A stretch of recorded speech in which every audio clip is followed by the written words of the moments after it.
Praise the lord. మీ అందరికీ దేవుడి నామమున వందనాలు. బాగున్నారా? ఉదయకాల సమయంలో దేవుడు మనతో మాట్లాడుతున్నమాట. దీనికి ఒక వాగ్దానాన్ని మనం ధ్యానం చేద్దాం. చూడండి, దీనికి ఒక వాక్యాన్ని మనం ధ్యానం చేద్దాం. ఎఫెసీయులకు రాసిన పత్రిక 1వ అధ్యాయం 7వ వచనంలో ఈ రీతిగా రాయబడతా ఉంది. ఆయన రక్తము వలన మనకు విమోచనమును, మన అపరాధములకు క్షమాపణ కలిగి ఉన్నది. ఒకసారి మనం ఆలోచించగలిగితే, ఎవరు రక్తం ద్వారా పాప విమోచన కలుగుతుంది, ఎవరి రక్తం ద్వారా ఇక్కడ క్షమాపణ కలుగుతుందో మనం స్పష్టంగా మనం తెలుసుకోవాలి.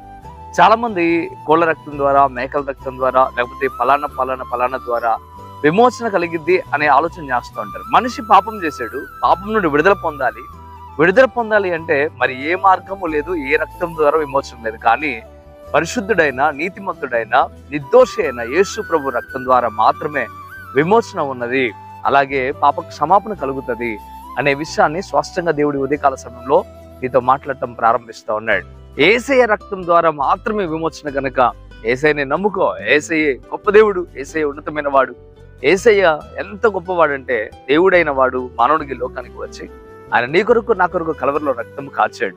ఎందుకయ్యా అంత బాధపడవలసి వచ్చింది? ఎందుకయ్యా అంత తగ్గించుకున్నాడంటే, మనుషుడు పాపంలో పడిపోయి మనుషుడు దేవునికి దూరమై బ్రతకడం దేవుడికి ఇష్టం లేదు.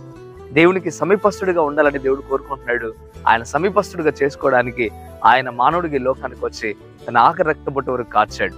ఆయన రక్తంలో ఎంతో నిర్దోషమైన స్థితి ఉన్నది గనక, ఆయన రక్తంలో మనకు విమోచన ఉన్నది గనక తప్పక ఆయన రక్తం కిందకి మనం రావాలి. చాలా మంది అంటారు, యేసు ప్రభు వారు 2000 సంవత్సరాల క్రితం రక్తం కారుస్తే దానివల్ల ఇప్పుడు ఎలా విడుదల కలిగిద్దండి, ఆ తర్వాత వారికి ఎలా విడుదల కలిగిద్దండి, పుట్టబోయే వారికి ఎలా విడుదల కలిగిద్దండి అని చాలా మంది మాట్లాడుతూ ఉంటారు. ఉదాహరణకి మనం ఒకసారి జ్ఞాపకం చేసుకుందాం.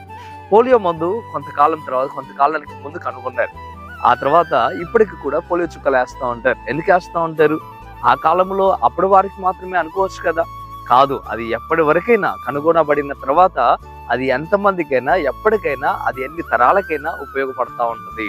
ఒక సాధారణమైన మందే ఈ అప్పటికి మాత్రమే కాక అన్ని తరాలకు ఉపయోగపడుతున్నప్పుడు, అదే రీతిగా యేసయ్య రక్తం ఆయన కార్చడం ద్వారా ఎప్పుడైతే మనం అంగీకరిస్తామో, ఎప్పుడైతే ఆయన దగ్గరకు రాగలుగుతామో, ఆయన రక్తం కిందకి మనం లోబడతామో, మనకు ఎప్పటికీ పరిశుద్ధి కలుగుతూనే ఉంటది. చాలా మంది ఆలోచన చేసే విధానం ఏంటంటే, యేసు ప్రభు వారి రక్తం కారుస్తే మరి నా పాపం ఎలా తిరిగిపోతుంది అని ఆలోచన చేస్తూ ఉంటారు. యేసే రక్తం కిందకి రావటం అంటే ఎలాగా అని ఆలోచన చేస్తూ ఉంటాడు. ఉదాహరణకు నేను తెలియచేస్తాను. ఒక కుమారుడు ఉన్నాడు, తెలియక ఒక ఇంట్లో టీవీ పగలగొట్టాడు అనుకుందాం. అయితే అక్కడ ఆ వ్యక్తిని పట్టుకొని, నువ్వు నాకు డబ్బులు కడితే కానీ నేను పంపించను అన్నట్లుగా ఆ కుమారుడిని ఇబ్బంది పెడుతున్నప్పుడు తండ్రి వెళ్తాడు. వెళ్ళి ఏం చేస్తాడంటే, ఎంత వెల అవుతుంది చెప్పండి, ఆ వెల నేను కట్టిస్తాను అంటాడు. ఆ వెల కట్టించిన తర్వాత ఇప్పుడు తండ్రి కట్టినా కుమారుడిని విడిపించే స్థాయి ఉందా లేదా ఒకసారి ఆలోచించాలి. తండ్రి కట్టినా కుమారుడు కట్టినట్టే.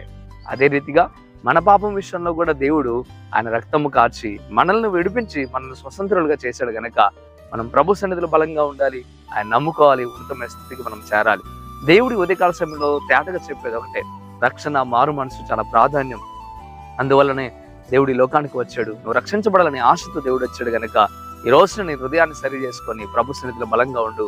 ఈ రోజు ఈ వాగ్దానం ద్వారా దేవుడితో మాట్లాడుతున్న మాట నీ జీవితాల్లో ఫలింపచేయను గాక. ప్రార్థన చేద్దాం. పరిశుద్ధ వందనాలు ప్రభా, అయ్యా తేటగా మీరు మాట్లాడిన మాటను బట్టి వందనాలు. రక్షణ, మారు మనసు ఎంతో ప్రాధాన్యం గనక మీరు మాట్లాడారు. అయ్యా ఇకనైనాను నాయన బిడ్డలు గ్రహించి అయ్యా మీ రక్తం కిందకి రావడానికి సహాయం తెచ్చండి. మీరే దేవుడిని నమ్ముకోవడానికి సహాయం తెచ్చండి. మీరు బలపరిచి స్థిరపరచమని ఈ మాటలనైనా హృదయంలోనైనా గొప్ప పని జరుగుటకు సహాయం తెచ్చండి. మంచి నిలబడిన విత్తనం వల్లే ఫలించుటకు సహాయం తెచ్చమని యేసు నామములో అడిగి వేడుకుంటున్నాం తండ్రి. ఆమేన్, ఆమేన్. ప్రియమైన బిడ్డలారా, ఈ వాగ్దానం ద్వారా దేవుడు మీతో మాట్లాడినట్లయితే తప్ప వీడియో లైక్ చేయండి, షేర్ చేయండి, సబ్స్క్రైబ్ చేయండి. అంతేకాక మీరు అనేక మందికి షేర్ చేయడం ద్వారా సువార్త ప్రకటించిన వారు అవుతారు, అనేకులను బలపరిచిన వారు అవుతారు. ప్రభు మిమ్మల్ని మీ కుటుంబాలు దీవించును గాక. ఆమేన్. God bless you.